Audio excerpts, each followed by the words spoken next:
পাক পবিত্র হওয়ার জন্য সর্বপ্রথম কাজ হচ্ছে আমাদেরকে ভালোভাবে ওযু শিখতে হবে, তাই না? ওযু শিখতে হবে। ওযু শেখার জন্য আমরা যে সিস্টেমটা অবলম্বন করি সেটা এই দেখো স্ক্রিনে দেখা যাচ্ছে। সবাই দেখা এখানে।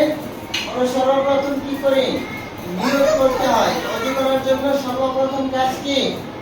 নিয়ত করা। নিয়ত করা কি? আমি ওযু করতেছি, এটাই হচ্ছে নিয়ত। আমি কি পাক পবিত্র হওয়ার জন্য ওযু করছি। আমি পবিত্র হওয়ার জন্য কি করছি? ওযু করছি। তোমার শরীরে যদি কোনো নাপাকি থাকে সেটা পরিষ্কার করার পরে আমাকে কি করতে হবে? ওযু করতে হয়। ওযু করার সময় সর্বপ্রথম কাজ কি?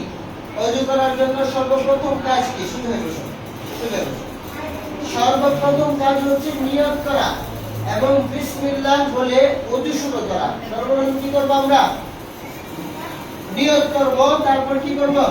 বিসমিল্লাহ বলে ওযু শুরু করব। বিসমিল্লাহির রহমানির রহিম বলে ওযু শুরু করব। তারপর দুই নাম্বার কাজ কি? দেখেন এখানে এই চিত্রে কি দেখা যাচ্ছে? এখানে কি দেখা যাচ্ছে বলতো? এই কি দেখা যাচ্ছে? হাত। তাহলে আমাদের দ্বিতীয় কাজ হচ্ছে কবজি সহ দুই হাত যৌথ করা। হ্যাঁ, কবজি সহ আমাদের কবজি কোনটা বলতো? হাতের কবজি এই যে না ধরে না, দেখাও সবাই হাতের কবজি এই যে করতেছে না, এটা হচ্ছে কবজি। তারপর দুই নম্বর কাজ হচ্ছে আমাদের এই কবজি পর্যন্ত ধুতে হবে। পানি নিয়ে হাতের এই আস্তিতে পানি নিয়ে কি করবো আমরা? এই কবজি পর্যন্ত হাত ধোবো। ঠিক আছে? কবজি পর্যন্ত ধোয়া। তাহলে প্রথম কাজ হচ্ছে নিয়ত করা, দ্বিতীয় কাজ হচ্ছে হাতের কবজি পর্যন্ত ধৌত করা। তিন নম্বর কাজ কি দেখো? তিন নম্বর কাজ হচ্ছে মুখ ও নাক ধোয়া। মুখ এবং নাক ধোয়া। তিন নম্বর কাজ কি বলো তো? মুখ এবং নাক ধোয়া, অর্থাৎ কুলি করা। তিন নম্বর কাজ কি? তিন নম্বর কাজ কি? কুলি করতে হয়। তিন নম্বর কাজ কি? এইভাবে হাতের আস্তিতে পানি নিয়ে কুলি করতে হয়, তাই না? কুলি কি? গড়গড়া করে কুলি করতে হয়। পানি নিয়ে এরকম করলে কি হয়? গড়গড়া হয়। ওই গড়গড়ার সহিত কি করতে হবে? কুলি করতে হবে। তারপর নাকে পানি দিতে হবে। আচ্ছা, কুলি তিনবার কুলি করা কি সুন্নাত? তিনবার কুলি করা কি সুন্নাত? তিনবার কুলি করা কি সুন্নাত? তারপর তিনবার নাকে কি দিতে হবে? পানি দিতে হবে। কুলি করবা, তারপর নাকে পানি দিবা। নাকে পানি দেওয়ার পদ্ধতি কি বলতো? এই যে দেখো আমাদের হাত আছে না, হাতের বৃদ্ধাঙ্গুল এবং কনিষ্ঠ আঙ্গুল, বৃদ্ধাঙ্গুল এবং কনিষ্ঠ আঙ্গুল। যখন নাকে এরকম পানি দিয়ে নাকে পানি দিব, তারপর কি করব?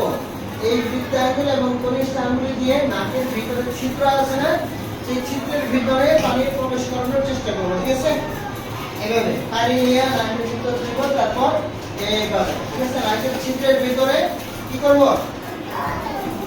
চেষ্টা করব। ঠিক আছে? এই বুঝছো? এই তাফসীর বুঝছো?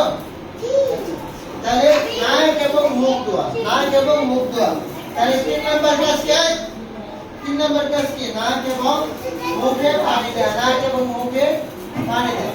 চার নম্বর কাজ হচ্ছে মুখমণ্ডল ধোয়া। মুখমণ্ডল ধোয়া অর্থাৎ আমাদের চেহারা আছে না, এই যে এখান থেকে এই যে দেখো আমাদের এই জায়গা থেকে এটা এই জিনিস পর্যন্ত কি চেহারা, এটাকে যৌথ করা, এই থেকে ধোয়া।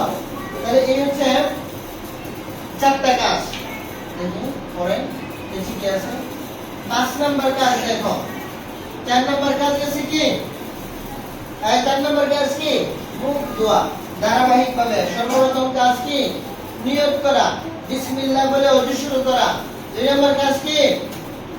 2 নাম্বার কাজ কি?